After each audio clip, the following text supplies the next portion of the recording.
Nah, AI, perannya AI itu juga merupakan pengembangan software bisa ya. Dari coder ya, kita sekarang belajar ya di bangku kuliah itu mengcoding, membuat program, seorang coder ya, seorang membuat program menjadi arsitek. Nah, jadi pergeserannya seperti itu. Contoh situ ada AI Assisted Coding. Nah, ini alat seperti GitHub Copilot mempercepat proses prototyping secara dramatis. Ya, di sini kita biasanya kan belajarnya pakai coret-coretan gitu ya, bikin sketsa seperti itu. Nah, dengan adanya tools-tools yang ada beredar ini, itu kita bisa akan cepat visual yang kita minta nantinya, seperti itu.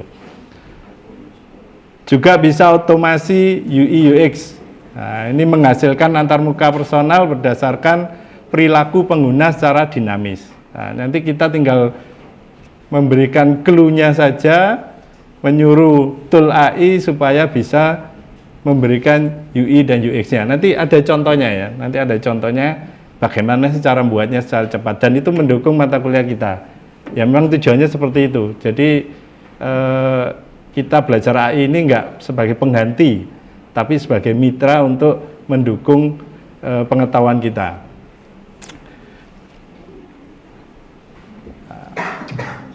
Di SI juga bisa keamanan cyber dan resiko. Nah, jadi di sini AI pun juga ada untuk keamanan cyber. Contohnya di situ adalah AI for Defense, itu mendeteksi anomali perilaku pada jaringan secara instan sebelum kebocoran data terjadi. Jadi di jaringan komputer pun, di ilmu jaringan komputer pun itu AI-nya juga sudah ada. Nah, jadi nanti AI for Defense. Nanti kita banyak sekali ingin seperti apa AI itu. Nah, nanti saya tunjukkan tool-tool AI yang di dunia ini yang sering dipakai. Ya, itu berdasarkan kelompok disiplin ilmu SI. Ya. Kemudian etika dan tata kelola, di situ memastikan algoritma tidak bias, transparan, dan menjatuhkan regulasi perlindungan data pribadi. Nah, jadi di situ juga untuk keamanan data pribadi itu sangat penting sekali. Ya, kita sering dengar di media sosial bahwa data pribadi eKTP kita sudah bisa dibobol. Nah, itu juga perlu keamanan cyber di situ. Nah, ini bagi kita di Prodi, ya, bagi teman-teman rekan-rekan dosen juga, bahwa nanti AI itu bisa merubah kurikulum yang adaptif, yang selama ini mungkin kita berdasarkan mata kuliah sendiri. Nah, nanti dengan adanya bantuan AI ini, kurikulum kita juga nanti ya harusnya kedepannya juga berubah. Mungkin dulu mata kuliah AI ini tidak penting buat SI, nah ternyata sekarang dibutuhkan. Nah, itu berarti harus adaptif untuk mengikuti perkembangan zaman. Jadi misalkan di situ ada intelligent tutoring. Nah, itu platform yang menyesuaikan kecepatan materi berdasarkan kemampuan individu mahasiswa. Maksudnya apa? Ya, nanti di sini mata kuliah yang diajari itu tergantung kemampuan mahasiswa untuk bermitra dengan AI. Nah, setiap mahasiswa pasti pemikirannya beda-beda. Maka nanti ada banyak varian hasil ide-ide dari mahasiswa, mulai dari berdasarkan mata kuliah yang diajarkan, itu ide-idenya akan muncul. Ya, kebetulan mata kuliah yang saya ajarkan semuanya muncul ide-ide ya.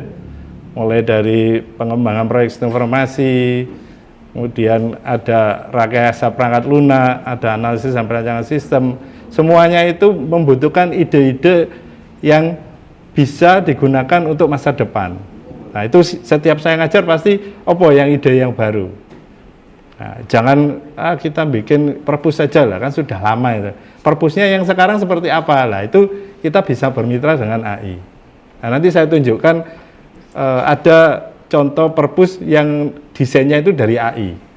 Nanti saya tunjukkan ada contohnya. Kemudian ada real time trend.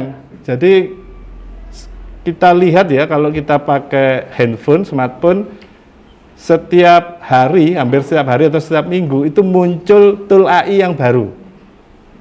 Sekarang mungkin yang lagi ngetren Kiwen itu ya. Ada Dola dulunya, kemudian ada Cici, ada ChatGPT, ada Gemini dan lain-lain. Itu masih bagian terkecil. Ternyata banyak, mungkin ribuan ya seluruh dunia ini. Nanti kita bisa lihat apa saja yang digunakan berdasarkan kelompok disiplin ilmu kita. Kemudian personal learning. Nah, jadi di sini yang mungkin selama ini proses belajar mengajar kita harus di kelas, sudah bergeser ada bisa pakai e-learning. Nah, kedepannya sebenarnya sudah nggak butuh itu. Mungkin kita tinggal ngasih paparan pengantar, nah, nanti dikembangkan oleh masing-masing mahasiswa. Dan ini nggak mungkin sendiri. Jadi nanti kerjanya pasti kelompok. Karena nanti dalam satu proyek itu bisa memakai 4-5 tool AI supaya bisa jadi analisis yang dibutuhkan. Nah itu nggak mungkin sendiri karena nanti kedepannya ya moga-mogahan nanti kurikulumnya karena ini masih berkembang ya, kurikulumnya nanti bisa mensupport itu. Jadi mata kuliahnya nanti bisa berbasis AI. Tapi ingat AI tidak pengganti kita, tapi sebagai mitra kerja kita. Supaya apa? Ya kita tidak tergantung juga ya. Nah, karena kalau tergantung ya kita nggak bisa apa-apa ke depannya nanti. Karena kalau AI-nya mati semua ya kita juga ikut mati pikirannya. Nah, itu penting sekali. Dan itu yang tantangan untuk kita sebagai pengajar harus bisa memahamkan itu. Nah, ini contoh pergeseran skill set lulusan SI ya. Jadi yang dulu skillnya tradisional, mungkin sekarang ini kita masih tradisional. Kita ini masih tradisional. Pemrograman masih manual kan, masih diajari oleh dosen. Kemudian desain database-nya ya masih pakai SQL. Kemudian manajemen proyek juga masih konvensional, harus menganalisa dulu, harus terjun ke lapangan dulu, nyari permasalahan, kemudian memecahkan permasalahan. Kemudian analisa data juga masih statis. Nah, ke depan skillnya SI harus ada AI-nya, maka pemrograman manual menjadi prompt engineering. Jadi kita tinggal menyuruh si tool AI ini disuruh apa untuk membuat programnya. Nah, itu juga pas jurusan kita sistem informasi itu kan menganalisa. Nah, analisa dari keterangan kita inilah yang dibutuhkan oleh AI untuk menyuguhkan hasilnya.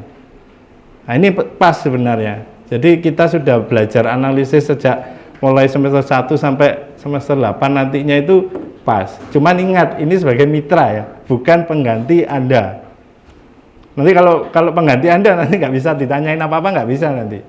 Jadi ini sebagai mitra untuk pelengkapnya, untuk menyempurnakan seperti itu. Nah, ini prediksi, ini saya juga tanya ke AI juga, ya, kedepannya itu fokus lulusan SI yang modern itu seperti apa?